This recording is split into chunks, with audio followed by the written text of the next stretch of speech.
ఓబేదేము అంట ఆశీర్వదింపబడ్డాడంట. ఆ విషయం దావీదు గ్రహించి నేను కూడా ఏం చేయాలి, యెహోవా మందసము ఓబేదేము ఇంటిలో ఉంది, ఆ మందసం నాకు కావాలి. దేవుని స్తోత్రం. అంటే నేను ఒక మందిరం ఏం చేయాలి, కట్టాలి. ఆమేన్.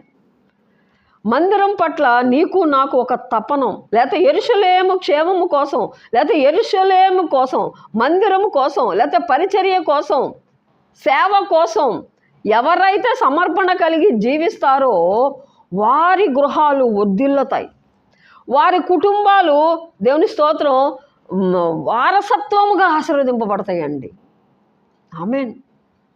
దావీదు మొక్కుబడి చేసుకున్నాడంట. యాకోబు యొక్క బలిష్ఠునికి మొక్కుబడి చేశాను.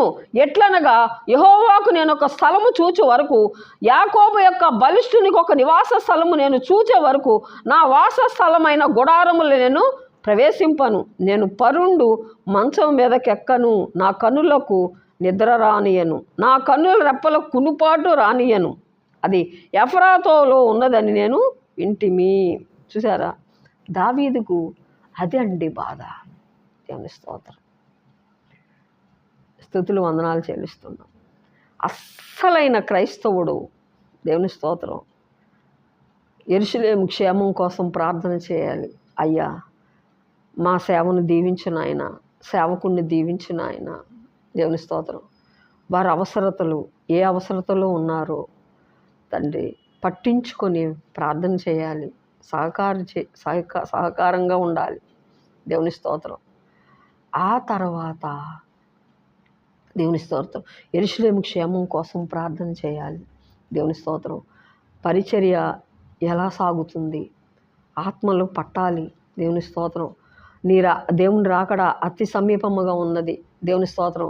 దేవుడు మనకి తినటానికి ఉండటానికి అన్నీ ఇచ్చాడండి. ఇంకా మనం ఏదో సంపాదించాలనే తపన మనకు అక్కర్లా. దేవుని స్తోత్రం. ఆత్మల్లో పట్టాలి. దేవుని స్తోత్రం. స్తుతులు వందనాలు చెల్లిస్తున్నాను. ఏదైనా దేవునికి మనం అప్పచెప్పటం ఏదైనా ఉంటే ఆత్మలు అప్పచెప్పటమేనండి. దేవుడు ఒకరోజు అడుగుతాడు. దేవుని స్తోత్రం. దేవుడు అడిగినప్పుడు మనం ఎలాగ ఆత్మలు సంపాదించామో అదే అడుగుతాడు. దేవుని స్తోత్రం. కాబట్టి మనం ఏం చేయాలి, ఈ దావీదు కూడా అదే ఆలోచన. ఏంటి, దేవుని స్తోత్రం, యెహోవా మందసము గుడారంలో ఉన్నది, కానీ ఆయనకు ఒక మందిరం నేను కట్టాలి. నా బలిష్ఠునికి నేనేం చేస్తాను, యాకోబు యొక్క బలిష్ఠునికి నేనేం చేసుకున్నాను, మొక్కుబడి చేసుకున్నాను. దేవుని స్తోత్రం. సేవ పట్ల